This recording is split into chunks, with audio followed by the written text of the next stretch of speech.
ഇപ്പോഴെത്തുന്ന വാർത്താ നിയമന തട്ടിപ്പ് കേസിൽ അരവിന്ദ് വെട്ടിക്കലിനെ പാർട്ടി സസ്പെൻഡ് ചെയ്തു. യൂത്ത് കോൺഗ്രസ് സംസ്ഥാന സെക്രട്ടറിയായിരുന്നു. എല്ലാ ചുമതലകളിൽ നിന്നും നീക്കിയതായി യൂത്ത് കോൺഗ്രസ് ദേശീയ നേതൃത്വം അറിയിച്ചു. വിവരങ്ങളുമായി സൂര്യ ഗായത്രി ചേരുന്നു. സൂര്യ, അരവിന്ദ് വെട്ടിക്കലിനെതിരെ നടപടിയുണ്ടായിരിക്കുന്നു. എന്താണ് ഇതിന്റെ പൂർണ്ണരൂപം?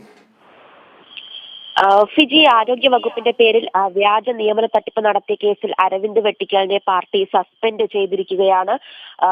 ദേശീയ യൂത്ത് കോൺഗ്രസിന്റെ ദേശീയ നേതൃത്വമാണ് സസ്പെൻഡ് ചെയ്തതായി ഇപ്പോൾ അറിയിച്ചിട്ടുള്ളത്. യൂത്ത് കോൺഗ്രസ് സംസ്ഥാന സെക്രട്ടറി ആയിരുന്നു അരവിന്ദ് വെട്ടിക്കൽ. പത്തനംതിട്ടയിലെ യൂത്ത് കോൺഗ്രസ് നേതാവായിരുന്നു. ഈ കഴിഞ്ഞ തെരഞ്ഞെടുപ്പിലാണ് അരവിന്ദ് വെട്ടിക്കലിനെ യൂത്ത് കോൺഗ്രസ് സംസ്ഥാന സെക്രട്ടറിയായി തെരഞ്ഞെടുക്കുന്നത്. ഇപ്പോൾ എല്ലാ ചുമതലകളിൽ നിന്നും അരവിന്ദിനെ നീക്കിയതായിട്ടാണ് യൂത്ത് കോൺഗ്രസ് ദേശീയ നേതൃത്വം അറിയിച്ചിട്ടുള്ളത്. കൂടാതെ സംഘടനാ പ്രവർത്തനങ്ങളിൽ നിന്നും അരവിന്ദിനെ വിലക്കിയിട്ടുണ്ട്. ഈ വിലക്ക് സംബന്ധിച്ച സസ്പെൻഷൻ സംബന്ധിച്ച വിവരങ്ങളൊക്കെ സംസ്ഥാന അധ്യക്ഷൻ രാഹുൽ മാങ്കൂട്ടത്തിലിനെ ദേശീയ നേതൃത്വം അറിയിച്ചിട്ടുണ്ട്.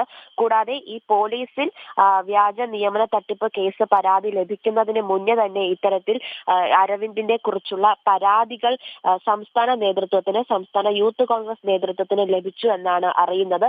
ഇത് സംബന്ധിച്ച അന്വേഷണം പാർട്ടിക്കുള്ളിൽ തന്നെ തുടങ്ങിയിട്ടുണ്ടെന്ന നിർദ്ദേശവും ഇപ്പോൾ എന്ന വിവരവും ഇപ്പോൾ അറിയിച്ചിട്ടുണ്ട്. ഫിജി.